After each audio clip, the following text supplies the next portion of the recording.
այս ընթացքում էվոլյուցիոն ճանապարհով փորձել ենք համակարգային լուծումներ տրամադրել, համակարգային լուծումներ տալ խնդիրներին, որովհետև սոցիալական պաշտպանության ոլորտը ոչ միայն ինքը խոցելի խմբերի հետ է առնչվում, եւ գիտեք մեր շահառուների թվականակը իսկապես 1 միլիոն բնակչությունից ավելի բնակչությունն է, այլ ինքը նաեւ խոցելի է որոշակի առումով, քանի որ շատ դեպքերում մենք ուղղակի չենք ունենում այն համագործակցությունը բոլոր կողմերի միջև, այդ թվում բնականաբար առաջին հերթին նկատի ունեմ նաեւ քաղաքացիների, հասարակության եւ մեր կառույցների, որպեսզի կարողանանք այդ լուծումները շատ ավելի առարկայական եւ շատ ավելի արագ տանք։ Ինչևէ, մեր այն բոլոր հիմնական խնդիրները, որոնց մասին երևի մենք հնարավորություն ունեցել ենք անընդհատ նաեւ խոսելու եւ դրանց լուծումների մասին խոսելու, այժմ անդրադառնամ ըստ ոլորտների եւ առաջին հերթին բժշկասոցիալական փորձաքննության ոլորտի խնդիրներին եւ դրա լուծումներին։ Մենք նախընթաց ժամանակահատվածում բժշկասոցիալական ոլորտում առկա խնդիրների հետ կապված փորձել ենք համակարգային լուծումներ տալ էվոլյուցիոն ճանապարհով, փորձելով վերացնել պատճառները, այն պատճառները, որոնք ծնում են այդ երևույթները։ Ի վերջո մենք պիտի արձանագրենք հստակ հետեւյալը, որ այդ ձևաչափը ձեռք է տվել բոլոր կողմերին։ Դա պիտի ասել եւ այս շրջանակներում մենք փորձել ենք այն պատճառները, որ այսօր դրա հիմքում է, դա որն է, որ եթե անձը հաշմանդամ է ճանաչվում, ապա ձեռք է բերում տարբեր արտոնություններ կամ այլ կերպ ասած ամեն ինչ, եթե հաշմանդամ չի ճանաչվում, ուրեմն այն խնդիրները, որ ունի քաղաքացին լուծելու համար եւ ինքը պիտի լուծի այդ խնդիրները իրա, պետական աջակցությունը չկա կամ ծառայությունները չկան, չեն տրամադրվում եւ հետեւաբար ձեռք չի բերում ոչինչ։ Հիմա այս խնդրի համակարգային լուծումը այն մոդելն է, որը որ մենք հունվար ամսին պիտի ներկայացնենք արդեն կառավարություն, կառավարության քննարկման ու հաստատմանը եւ ունենանք ըստ գնահատված կարիքի ծառայությունների փաթեթ։ Մի շատ կարեւոր հանգամանք կա, որ հաշմանդամություն ունենալը եւ հիվանդ լինելը կամ հիվանդություն ունենալը դրանք տարբեր բաներ են եւ դրանք հստակ պիտի տարանջատվեն։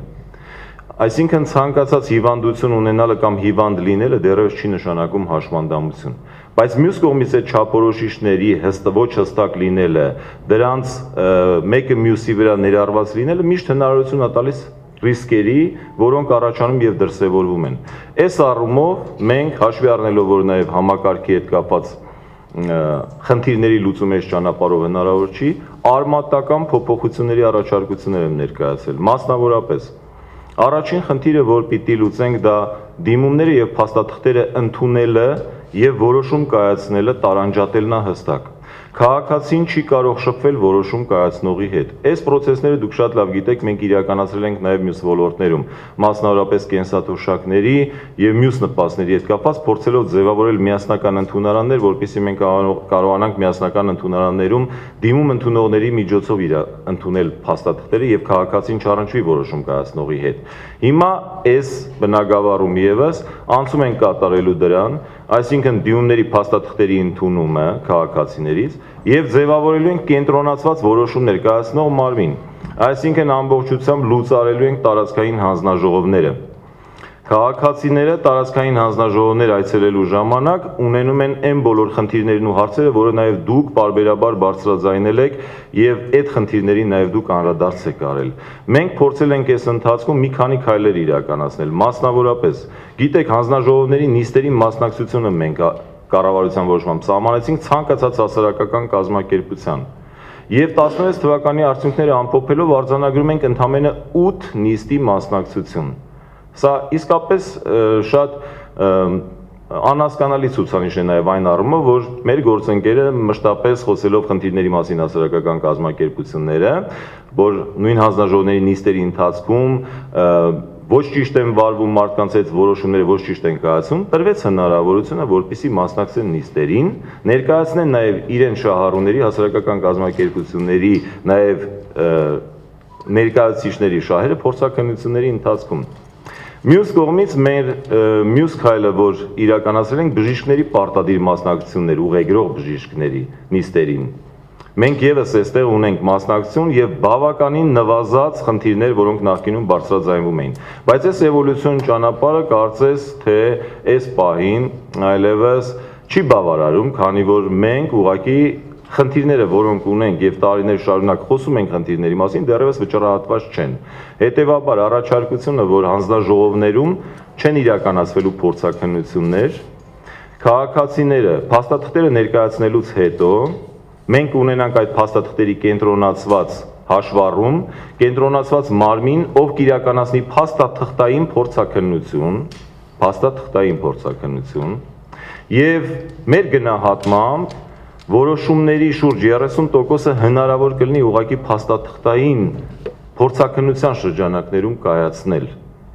առանց քաղաքացուն զննելու։ Սա իհարկե բարձրացնում է պատասխանատվությունը նաև առողջապահական կազմակերպությունների կողմից տրվող փաստաթղթերի որակի նկատմամբ, որովհետև շատ դեպքերում խնդիրները առաջանում են հենց այդ պատճառով։ Զննության այդ փորձաքննության զննության ձևաչափը անհրաժեշտ է լինում որ պարագայում, որ կան փաստաթղթեր առողջական վիճակի հետ կապված եւ պիտի կայացվի բժշկասոցիալական փորձաքննության արդյունքում որոշում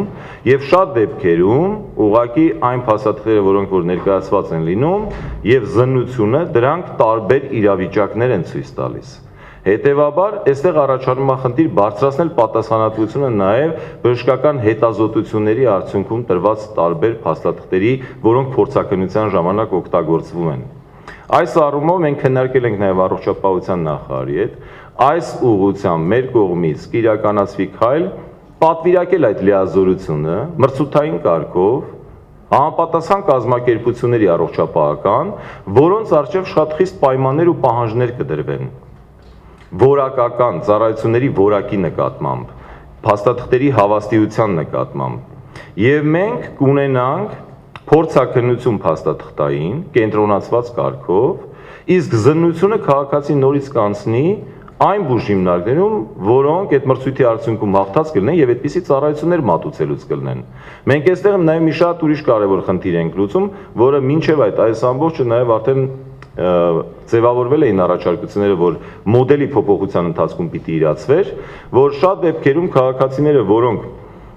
բուժումից կամ առողջապահական կազմակերպությունում ծառայությունները ստանալուց հետո գալիս էին փորձաքննության, լրացուցիչ ուղեգրվում էին ԲՍՓ հանձնաժողովների կողմից առողջապահական կազմակերպություններ։ Եվ այս դեպքում ստացվում էր, որ լրացուցիչ նաև ծախսեր էր իրականացում առողջապահական կազմակերպությունների կողմից պետպատվերի շրջանակներում։ Հիմա այստեղ մենք նաև կվերացնենք այս օղակը, այս լրացուցիչ փորձաքննության, որովհետև եթե քաղաքացին պիտի գա եւ անցնի բժշկասոցիալական փորձաքննություն հաշմանդամ ճանաչվելու համար, ուրեմն կունենանք մենք փաստաթղթային հիմքերը, անհրաժեշտության դեպքում, եթե փաստաթղթային փորձաքննության արդյունքում պահանջ կառաջանա, որպիսի նոր հետազոտության տվյալներ ներկայացվի, ուղղակի պետպատվերի շրջանակներում այդ հարցերի պատասխանները ստանալու համար քաղաքացին կայցելի համապատասխան բժշկական կազմակերպություն, իր հետազոտությունը կանցնի եւ այդ փաստաթղթերը բժշկական կազմակերպությունից կներկայացվի կենտրոնացված մարմին որոշում կայացնելու համար։ Մեր այս առաջարկության շրջանակներում մեր այն բիզնես process-ները, որոնք այսօր կան եւ գոյություն ունեն, մենք հասկանում ենք, որ այն բոլոր հիմնական օղակներում, որտեղ խնդիրները կային, մեր կարծիքով վերացնում ենք։ Իհարկե, այս գործընթացը այս ձևաչափով իրականացնելու համար մեզ անհրաժեշտ կլինի որոշակի փոփոխություններ եւ իրավական ակտերի եւ այլն, որոնք մենք առաջիկա 10 օրերի ընթացքում, ինչպես Հանրապետության վարչապետը հանձնարարեց, կներկայացնենք կառավարության քննարկմանը, անհրաժեշտ կլինի համապատասխան տեղեկատվական համակարգի ձևավորում, որի ուղղությամբ արդեն աշխատանքները սկսել ենք իրականացնել, եւ կարծում եմ սրա շրջանակներում մենք ունենանք սկզբունքորեն նոր իրավիճակ այս ոլորտում։ Երկրորդ ուղղությունը խնդիրների հետ կապված, որոնց մասին նաեւ նշվեց, կենսաթոշակային ոլորտում մենք իրականացրել ենք այն բոլոր աշխատանքները, ինչը որ նաև դուք տեղյակ եք, եւ մենք այսօր հստակ կարող ենք արձանագրել, որ կենսաթոշակային ոլորտում մենք այն բոլոր խնդիրները, որոնք նախկինում կային, չունենք հետեւյալ առումով։ Կենսաթոշակառու հայտնվի ցուցակում, որը գոյություն չունի, չի կարող լինել։ Կենսաթոշակառու տարիքը փոխած կամ չգիտեմ որևէ այլ ձևաչափով հնարավոր չի լինել։ Խնդիր ունենք աշխատանքային ստաժերի հետ կապած եւ այնպես չի, որ դա առաջին անգամ ենք խնդրի մասին խոսում, բոլորդ նաեւ տեղյակ եք եւ աշխատանքային ստաժի հետ կապած խնդիրները վերաբերում են մինչեւ 2004 թվականն ընկած ժամանակահատվածի համար։ Սա այն ժամանակահատվածն է, երբ չի եղել եւ չկա նաեւ ներկայումս անձնավորված հաշվառման համակարգ, անհատական տվյալներ, որպեսզի հնարավոր լինի համադրել, թե արդյոք տվյալ քաղաքացին, որը ներկայացրել է փաստաթղթեր ստաժի վերաբերյալ, արդյոք իսկապես այդ աշխատանքը կատարել է, վճարումները կատարել է, աշխատավարձը ստացել է։ Մենք այս ուղղությամբ բավականին աշխատանք ենք արել եւ առաջիկայում, նաեւ գիտեք 17 թվականից աշխատանքային գրքույկների վարումն է դուրս գալիս եւ նախատեսված է բոլոր աշխատանքային գրքույկների թվայնացում եւ ինչքան հնարավոր տեղեկատվություն կա ստաժի վերաբերյալ, այդ թվում արխիվային, հանձնարարականը վերաբերում էր նաեւ տարածքային կառավարման նախարարի հետ մեր աշխատանքները կազմակերպելուն, արխիվային տվյալները էլեկտրոնային ձևաչափով ստանալուն։ Նաեւ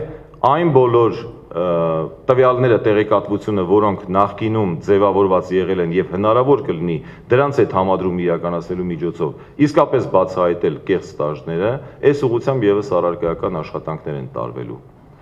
Մյուս ուղղությունը, որի մասին նաեւ պիտի նշեմ, նպաստների գծով արդյունավետության բարձրացման հետ կապված խնդիրն է։ Մենք կառավարության ծրագրում ամրագրեցինք հետեւյալ դրույթը, որ պիտի արմատական վերանայում նայենք անապահովության գնահատման համակարգում եւ աշխատունակ անձանց համար մենք պիտի ապախթանիչ մեխանիզմներ դնենք, որպեսզի նպաստ համակարգում, ընտանեկան նպաստ համակարգում չլինեն աշխատունակ անձինք, ովքեր թաքնված զբաղված են կամ ովքեր ցանկություն չունեն աշխատանքային գործունեության միջոցով իրենց եկամուտները ստանալու։ Այստեղ իհարկե մենք դիտարկում ենք ընտանիքի ամբողջական կարիքի ներքո եւ բնականաբար արմատական այս վերանայումն իրականացնելու շրջանակներում ավելացնելու ենք ընտանիքի ոչ աշխատունակ անձանց տրվող միավորները։ Այսինքն, եթե մենք խոսում ենք երեխայի մասին, երեխան խնամքի կարիք ունի, եթե մենք խոսում ենք տարեցի մասին, տարեցը խնամքի կարիք ունի, եթե խոսում ենք առաջին խմբի հաշմանդամություն ունեցող անձի կամ երկրորդ խմբի հաշմանդամություն ունեցող անձի մասին, նրանք հոգացության կարիք ունեն։ Այսինքն, այս մասերով պետությունը այո միանշանակ պիտի իր ծրագրերը ուղղորդի դեպի այս սոցիալական խմբերը։ Բայց եթե մենք խոսում ենք աշխատունակ անձանց մասին, ովքեր որևէ կարգավիճակ չունեն, այդ թվում նույնիսկ գործազուրկ գրանցված չեն, մենք այստեղ շատ խիստ ենք վարվելու։ Եթե քաղաքացին աշխատունակ տարիքի անձ է, աշխատանք չի փնտրում, ուրեմն այս պարագայում մենք իր միավորը իջացնելու ենք։ Առնվազն աշխատանք փնտրող պիտի հաշվառված լինի պետական մարմնում, որ մենք պատկերացնենք, որ քաղաքացին աշխատանք է փնտրում ակտիվ, այ եթե մենք աշխատանք չենք կարողանում տան կամ որևէ զբաղվածության ծրագրի մեջ չենք ներգրավում կամ չենք կարողանում ծրագիր առաջարկենք տվյալ քաղաքացուն, այս պարագայում այո իր միավորը կբարձրանա, որովհետև ինքը ակտիվ փնտրում է, բայց նաև ելնելով գործազրկության մակարդակից եղած ծրագրերի հնարավորություններից մենք չենք կարողանում տվյալ քաղաքացու խնդիրը լուծել, ինքը հետևաբար ստացվում է, որ աշխատաշուկայում ամրցունակ անձ է եւ համապատասխան միավորը պիտի բարձրանա, որովհետեւ ընդհանուր անապահովության գնահատման համակարգի շրջանակներում մենք եւս խնդիր ունենք թացը չորից զատելու։ Շատ դեպքերում մենք ունենում ենք բողոքներ, ստանում ենք բողոքներ կամ խնդիրներ, որ նաեւ դուք եք բարձրաձայնում, որ ինչպես է ստացվում, որ ենթադրենք կենսաթոշակառուն, որի կենսաթոշակի չափը պայմանական 35000 դրամ է, չի օգտվում անապահովության գնահատման համակարգի հետ նպաստներից, եւ կան անձինք, ովքեր այ բոլորը տեսնում են, գիտեն, որ ինքը աշխատում է կամ ինքը ինչ-որ բիզնես ունի կամ եւ այլն, որևէ բան, բայց նրա ընտանիքը նպաստ համակարգում ընդգրկված։ Մի բան պիտի հստակ հասկանալ, որ մենք ունենք անուղղակի գնահատման համակարգ։ Մենք չունենք ուղղակի գնահատման համակարգ, որովհետեւ մենք չունենք ամբողջ բնակչության համատարած եկամուտների հայտարարագրման համակարգ։ Եթե մենք ունենայինք ամբողջական եկամուտների հայտարարագրման համակարգ, մենք ունենայինք ընդամենը համապատասխան շեմ սահմանված պայմանական աղքատության գիծ եւ դրանից պակաս մեկ շնչի հաշվով պակասող եկամուտ ունեցող անձանց կամ ընտանիքներին պետությունը ուղղակի պարտավորված կլիներ լրացնել այդ տարբերությունը։ Բայց քանի որ մենք չունենք այդպիսի ամբողջական համակարգ եկամուտների հայտարարման, ավելին ունենք այո թաքնված զբաղվածություն, ունենք ստվերային տնտեսություն, Այստեղ անուղղակի գնահատման մեթոդաբանությունն է աշխատում եւ այստեղ նաեւ շատ սխալներ են առաջանում այն իմաստով, որ հնարավոր չի լինում բոլորին գտնել, եթե դուք բոլորին կարողանանք գտնել, դրանք բոլորը պիտի ստերում չլինեն, բաց դաշտում պիտի լինեն։ Հիմա բայց քաղաքականության առումով, մեթոդաբանության առումով փոփոխությունը բերելու է նրան ազդեցությունը, որ աշխատանք չփնտրող անձի համար միավորը իջեցնելով, կամ պիտի բերենք աշխատանք փնտրող անձին, չփնտրող անձին աշխատանք փնտրելու դաշտ, զբաղվածության ծրագրեր, կամ ուղղակի պիտի բացառենք ապրիորի ընդունելով, որ իրենք եկամուտ ունեն կամ եկամուտ են ստանում, որը չի երևում։ Մյուս խնդիրը կապված զբաղվածության պետական ծրագրերի հետ։ Զբաղվածության պետական ծրագրերի առումով գիտեք, մենք 3 ուղղություններով ենք ծրագրեր իրականացնում, կայուն զբաղվածություն ապահովող ծրագրեր, երբ գործատու, թափուր աշխատատեղեր, աշխատանք փնտրող անձ, փորձում ենք համադրումներն իրականացնել եւ ծրագրերի միջոցով աշխատանք փնտրող անձանց տեղավորել աշխատանքի։ Այս պահին բացարձակապես գնահատական չեմ տա, իրավական գնահատականը դա այսօր իրավապահ մարմինների գործառույթների շրջանակներում է եւ դուք գիտեք, որ գործը քննության ընթացքում է։ Ինչ վերաբերում է պարոն Սողոյանի աշխատանքի հետ կապված։ Ուրեմն երբ պարոն Սողոյանին առաջարկեցի աշխատանքի անցնել այս համակարգ, 2 կարևորագույն խնդիր ենք ամրագրել։ Առաջին, համակարգը ամբողջությամբ պիտի մաքրել այն բոլոր երևույթներից, որոնք դրսևորվում են քաղաքացիների հետ հարաբերություններում եւ որոնց վերաբերյալ անընդհատ հնչել են այդ մտահոգություններն ու խնդիրները, բայց երբ առարկայական խնդրի մասին խոսք է եղել կամ հարցադրում է եղել, երբևէ չի նշվել անուն, ազգանուն դեպք, որպեսզի հնարավոր լինի իսկապես ձերբազատվել, բայց մենք գնացել ենք համակարգային ճանապարհով, քանի որ նաև իր մարդկային ու մասնագիտական որակները նաև ես շատ բարձր եմ գնահատում, եւ այդ ուղղությունը, որը որ վերցվել է, որ առաջին հորի երևույթները պիտի ամբողջությամբ վերացվեն, հնարավորինս երկրորդ համակարգային գործընթաց պիտի իրականացվի, դրա ծնող պատճառները վերացնելու համար։ Համակարգային գործընթացը այն նոր մոդելն է, որ մենք 2014 թվականից սկսած իսկապես բավականին լուրջ աշխատանք է արվել, տարբեր նաև միջազգային կազմակերպությունների, ՄԱԿ-ի կառույցների, փորձագետների ընդգրկմամբ շատ ծանր մանրամասն ու տաժանակիր աշխատանք են արել իրականում։ Տեսեք, դա այդ մոդելը պիտի ես նշեցի ներդրվեր, այ հիմա նոր հասել են այդ պրոսպեկտիվ փորձարկումներ, տարբեր փորձարկումներ, ի վերջո երբ որ դու համակարգ ես փոխում, այդ ամբողջ համակարգը վերաբերում ամբողջ բնակչության կամ այսպես ասեմ 200,000 քաղաքացիներ, տարեկան 75,000 անձ առնչվում է այս համակարգին փորձակնությունների հետ կապված։ Եվ բնականաբար այստեղ փոփոխությունները անելիս մասնագետները մանրամասն բոլոր հարցերն ուսումնասիրում են, որովհետև դուք շատ լավ հասկանում եք, որ ցանկացած փոփոխություն, որը որ իրականացվում է, կարող է նաև եւ բացասական եւ դրական ազդեցություններ ունենալ, որպեսզի այդ ամբողջը նախ փորձարկվեր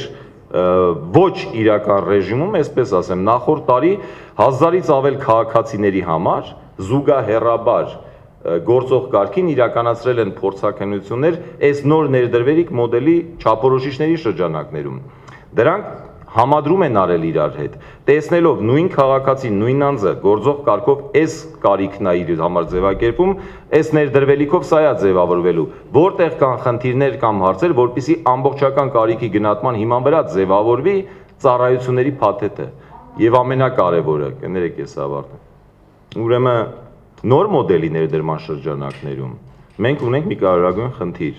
որ գնահատելով կարիքը, նախատեսելով ծառայությունների փաթեթը, պիտի ապահովենք ծառայությունների տրամադրումը անկախ հաշմանդամություն ձեռք բերելու հանգամանքից։ Սա շատ կարևորագույն եւ սկզբունքային մոտեցում է։ Համեցեք։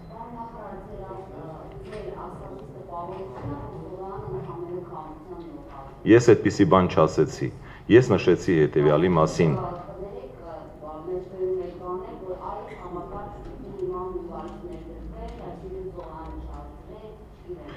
Ես դուք դա ձեր մեկնաբանությունն է, չէ։ Բերեք իսկապես պրովոկացիոն հարցեր կամ ձևաչափ մի ընտրեք։ Պետք չի այսօր, ես նշեցի սկզբանը, բերեք այսօր գնահատական չտանք, որովհետև նորից եմ ասում, կոնկրետ դեպքին այս պահին գնահատական տալ ճիշտ չի։ Այս պահին մենք գործ ունենք իրավական իրավապահ մարմինների կողմից իրականացվող աշխատանքների հետ եւ ես բացարձակապես որևէ ձևաչափով չեմ կարող մեր իրավապահ մարմինների մեր գործառույթների եւ մասնագիտական իրենց հմտությունների եւ այլնի առումով որևէ կասկած հայտնել։ Ավելին, ես վստահ եմ, որ մեր իրավապահ մարմինները բարձր պրոֆեսիոնալներ են։ Ես դրա մասին չեմ խոսում։ Ես խնդրում եմ, դուք այսօր իրավական դաշտում գնահատականներ մի փնտրեք։ Մենք խոսում ենք մի բանի մասին, որը այս պահին քննության փուլում է։ Եվ ես խոսում եմ համակարգային փոփոխությունների մասին եւ ձեզ էլ երևի ավելի շատ հուզում է այն, թե այդ խնդիրները եւ վերջո լուծումները որտեղ են, դրա պատճառները որտեղ են։ Ես ասում եմ շատ պարզ, նաեւ մեր քաղաքացիները, այսինքն բոլոր կողմերը քաղաքացին, որը դիմում է, այդ կազմակերպությունները, որոնք ընդգրկված են, որոշում կայացնողները, սրանց բոլորի համար պիտի ձևավորվի հստակ համակարգ շահերի բախման, որպեսզի մենք ճիշտ արդյունք ունենանք։ Սրա մասին ենք խոսում։ Ես նշեցի, որ փորձաքննությունը եւ զննությունը դրանք այդ ամբողջ գործընթացի տարբեր օղակներ են, որի արդյունքում ձևավորվում է փորձագիտական որոշումը փորձաքննության ընթացքում փաստաթղթային եւ նաեւ հետազոտական արդյունքների հիման վրա։ Ես խոսել եմ նաեւ առողջապահության նախարարի հետ, քննարկել ենք մենք այդ խնդիրը, մենք ինչպիսի պայմաններով կարող ենք իրականացնել այդ զննության, փորձաքննության այն էլեմենտի կտորը, որը առողջապահական կազմակերպությունների կողմից է, որպեսզի առավելագույնս նվազեցված լինի այստեղ կոռուպցիոն ռիսկերը։ Եվ մենք համատեղ դրա շրջանակներում կձևավորենք այդ տեխնիկական բնութագիրը առաջարկը, որի շրջանակներում կպատվիրակենք ծառայությունը։ Մեր կարծիքով այստեղ պատասխանատվությունը նաև տեղափոխելով կազմակերպություն այդ հետազոտությունն իրականացնող ոչ միայն բժիշկների մակարդակ, եւ հստակ պատասխանատվության էլեմենտները ներդնելով, այդ թվում առաջին հերթին նյութական, եւ իրականացնելով անկախ մոնիտորինգ, մենք ունենանք լավագույն արդյունք մեր պատկերացմամբ։ Իսկ ինչ վերաբերում է ձեր առաջին հարցին, ես ձեզ ուղղակի խնդրեցի, որ այս պահին որևէ գնահատական իրավականի առումով իրավապահները իրենց գործառույթներն են իրականացնում, բայց դուք բացառեք որևէ բան, որը կարող էր ավելի, չգիտեմ, ինչ որ այլ անձի կամ անձանց համար բան նախատեսված լիներ։